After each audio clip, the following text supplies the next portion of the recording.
Bwana Yesu asifiwe, mwana wa Mungu. Leo tunatafakari neno la Mungu ambalo linasema asiyefanya kazi na asile. Tunasoma hili somo kutoka kitabu cha Wathesalonike wa pili, mlango wa 3 mstari wa 11 hadi wa 13. Ni maagizo ambayo Paulo aliwaagiza watu ya kwamba nimekwisha kuwaagiza tokea mwanzoni ya kwamba asiyefanya kazi na asile.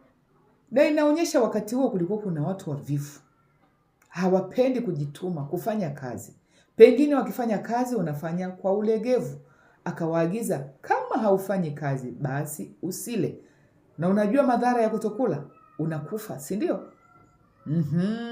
Kwa hiyo kwamba watu wavivu, watu wasiofanya kazi, hakuna haja ya kuishi. Unaishi kwa faida gani? Kwa sababu unalemea watu wengine, unachosha watu wengine.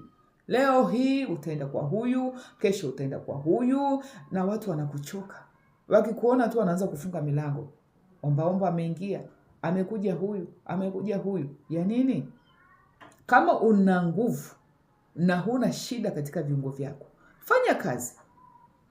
Nyakati hizi kuna walemavu ambao wanafanya kazi kuliko hata watu wenye viungo vyao.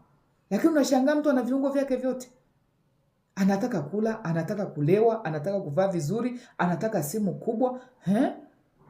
Na kazi ufanyi. Utaishi maisha haya mpaka lini? Tumeagizwa asiyefanya kazi na asile. Kafanye kazi ili Mungu abariki kazi za mikono yako. Paulo anaendelea kusema kwamba fanya kazi kwa bidii ili ule chakula cha mikono yako mwenyewe. Nyakati hizi ajira imekuwa hakuna. Na kazi tunasema hakuna, lakini kazi zipo. Shida tunachagua kazi, wapendwa?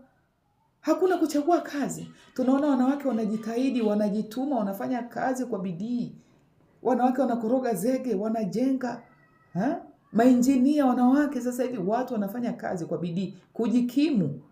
Usiseme hakuna kazi, kazi zipo. Shida tunafanya kazi kwa uvivu. Na kama we ni mvivu, unategemea nani atakuajiri? Tabia zako, makundi yako ni mabaya. Nani atakuajiri? Watu wanataka watu ambao wako smart, wako busy na kazi. Sio kufika ofisini kuanza kuchati. Ikifika muda wa saa 6 unaenda unakula masaa. Unachelewa kwenda kazini. Ni bosi gani atakaye kuvumilia? Kila mtu anataka kazi yake ifanyike kwa ufanisi. Kwa hiyo ukiona kwamba unapunguzwa kazi, usiseme kwamba wananionea. Jichunguze, una mapungufu gani? Unafanya kazi inavyotakiwa. Acha kulalamika. Fanya kazi. Hakuna kazi rahisi. Kazi ni kazi, usichague